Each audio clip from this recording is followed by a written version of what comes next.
जम्मू कश्मीर विधानसभा चुनाव के प्रचार में कांग्रेस के राष्ट्रीय महासचिव सचिन पायलट ने भाजपा पर जमकर निशाना साधा। उन्होंने कहा कि भाजपा का लोकतंत्र में जन भावनाओं में कोई विश्वास नहीं है और चुनाव कराने की उनकी इच्छा नहीं है। सरकार को जिताकर भेजो, सरकार हमारी जब बनेगी उसमें अहम भूमिका सरकार की भी रहेगी और आप सब लोगों की रहेगी। और ये इस नौजवान को मैंने कहा हमको सबको बराबर का दर्जा देना है, सबको मान सम्मान देना है, प्रत्येक इंसान की एक एक वोट है, आपस में बंटवारा हो जाएगा, कोई इधर वोट खराब। कितने लोग चुनाव लड़ रहे हैं? कोई चुनाव जीतने के लिए नहीं लड़ रहा है। इफ्तिकार का वोट 1000 वोट, 2000 वोट, 5000 वोट कम हो जाए इसलिए चुनाव लड़ रहे हैं। इसलिए एक एक वोट की कीमत को समझना है। ये बड़ा महत्वपूर्ण इलेक्शन है, पूरी दुनिया की नजर है जम्मू कश्मीर के ऊपर और पूरे देश के लोग जानना चाहते हैं कि रजौरी के लोग किसको पसंद करते हैं, किसको वोट डालते हैं। ये आपके फ्यूचर का, आपके भविष्य का, आपके नौजवानों का चुनाव है। अगले 5 साल ऐसी सरकार बने जहां पे आपके विकास के काम हो, रोजगार मिले। हम लोगों ने कुछ गारंटीज दी मैनिफेस्टो में। हम लोग चाहते हैं कि महिलाओं को, नौजवानों को, किसानों को, मेहनतकश लोगों को मदद मिले, सहायता मिले, बजट मिले, पॉलिसीज बने। उस प्रकार का हमारा मैंडेट है, हमारा मैनिफेस्टो है कांग्रेस पार्टी का। इसलिए पिछले 2 दिन से मैं यहां जम्मू कश्मीर में हूं और मैं दावे से कह सकता हूं कि कोई कितनी कोशिश कर ले लेकिन आवाम की आवाज को दबा नहीं सकते। लोगों की जो मर्जी है आएंगे तो भारी बहुमत के साथ यहां पर अलायंस की सरकार बनेगी और आपका नुमाइंदा श्रीनगर जाएगा, ऐसा मुझे पूरा विश्वास है। लेकिन तब ये कामयाबी मिलेगी, तब सफलता मिलेगी जब आप सब एकजुट रहेंगे।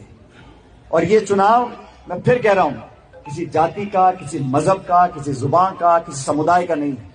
ये चुनाव 2 ताकतों का है, कांग्रेस का है और बीजेपी का है। बाकी लोग भी चुनाव लड़ें लेकिन अपना वोट हमें हाथ के निशान पर देना है।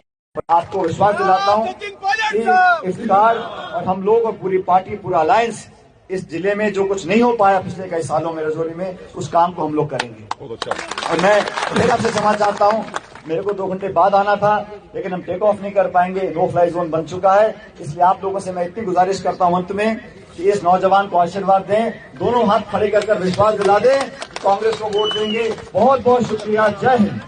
पायलट ने 18 और नवंबर को जम्मू कश्मीर के विभिन्न क्षेत्र चुनावी सभाओं को संबोधित। सूरनकोट, थाना मंडी, रजौरी विधानसभा क्षेत्रों में उन्होंने कांग्रेस प्रत्याशियों के समर्थन में वोट मांगे।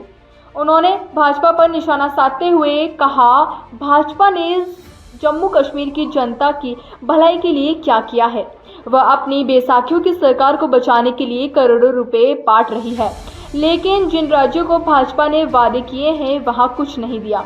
पायलट ने भाजपा की नकारात्मक सोच की आलोचना करते हुए मतदाताओं से अपील की है कि वे कांग्रेस के पक्ष में मतदान करें। उन्होंने कहा कि भाजपा डर और भय का माहौल पैदा कर सत्ता में आना चाहती है।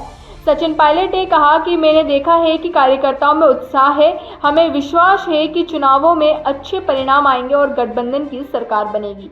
रजौरी विधानसभा क्षेत्र से हमारे कैंडिडेट इफ्तिकार चौधरी जी हैं। नौजवान को पार्टी ने मौका दिया है और जो माहौल है वो उनके पक्ष में है। कांग्रेस और अलायंस को जनता पसंद कर रही है और भारी बहुमत के साथ हम लोग यहाँ सरकार बनाएंगे। नरेंद्र मोदी आज आ रहे हैं कैंपेन करने के लिए जम्मू कश्मीर। नहीं, 10 साल से सरकार केंद्र में बीजेपी की है, उनको जवाब देना पड़ेगा कि आपने जम्मू कश्मीर को दिया क्या है 10 सालों के अंदर। आपने स्टेटहुड छीना है, लोगों को अपने राइट से वंचित किया है। आज सुप्रीम कोर्ट के आदेश के बाद यहाँ चुनाव हो रहा है। केंद्र सरकार नहीं चाहती थी चुनाव यहाँ पर हो, चुनाव होगा और परिणाम जो हमारे पक्ष में आएंगे। सचिन पायलट ने यह भी कहा कि भाजपा चुनावों को प्रभावित करने की कोशिश कर रही है लेकिन उनकी योजनाएं विफल होंगी। अगर भाजपा इतनी उत्सुक थी तो लोकसभा चुनाव में एक भी उम्मीदवार क्यों नहीं उतारा? पायलट ने यह भी कहा कि जम्मू कश्मीर के लोग कांग्रेस पर भरोसा कर रहे हैं और चुनावों में गठबंधन को जीत दिलाएंगे। सचिन पायलट का यह दौरा कांग्रेस के लिए महत्वपूर्ण है क्योंकि वह भाजपा के खिलाफ एक मजबूत मोर्चा तैयार करने की कोशिश कर रहे हैं। चुनावों की तारीख नजदीक है और परिणामों का सभी को इंतजार है। Special report Sneha, the fact India.